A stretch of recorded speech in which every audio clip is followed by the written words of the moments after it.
श्री स्वामी समर्थ. नमस्कार मित्रांनो, आज आपण जाणून घेणार आहोत की बाप्पाची स्थापना अगदी सोप्या पद्धतीने कशी करावी आणि 2025 सालच्या गणेश चतुर्थीला नेमका शुभ मुहूर्त कोणता आहे हे देखील बघूया. सर्वप्रथम घरातील पूजेची जागा नीट स्वच्छ करून घ्या आणि एक पाट किंवा चौरंग घ्या. त्यावर स्वच्छ लाल किंवा पांढरे कापड अंथरा. त्या चौरंगावर अक्षदा फूल ठेवून कलश ठेवा. कलशात स्वच्छ पाणी भरा. त्यावर आंब्याची पान किंवा बेलपत्र ठेवा आणि नारळ ठेवा. हा कलश ही गणपती शक्तीचं प्रतीक आहे. त्यानंतर आपल्या बाप्पाची मूर्ती स्वच्छ करून गंध पाण्याने स्नान घाला आणि त्या मूर्तीला पाटावर ठेवा. मूर्ती ठेवताना शक्यतो ईशान्य किंवा पूर्व दिशेकडे तोंड असेल याची काळजी घ्या. समोर दिवा आणि उदबत्ती लावा. आता गणपतीचे आवाहन करा. सोप्या शब्दात म्हणा, ओम गणपते नमः, ओम गणपते नमः. माझा बाप्पा माझ्या घरी विराजमान व्हा आणि माझ्या कुटुंबावर कृपा करा. मंत्रोच्चार करताना मन शांत ठेवा आणि श्रद्धा ठेवा. त्यानंतर मूर्तीला गंध, अक्षदा, फूल, दुर्वा अर्पण करा. नैवेद्य म्हणून मोदक, लाडू, फळ द्या आणि भक्तिभावाने आरती करा.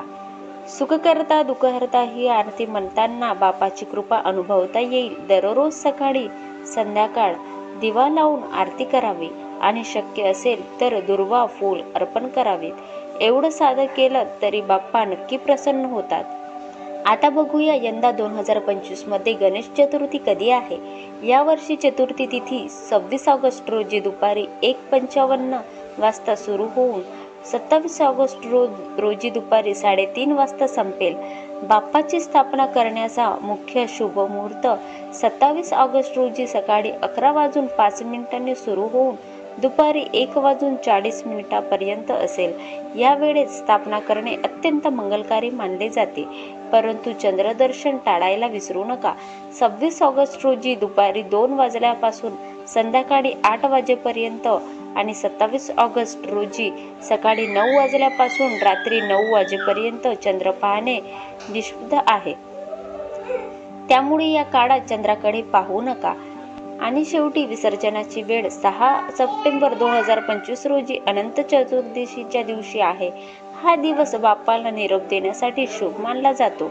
मित्रांनो, बाप्पाची स्थापना करताना मोठा थाटामाट असावं असं नाही, तर खरी भावना, श्रद्धा आणि भक्ती हवी एवढं पुरेसं आहे.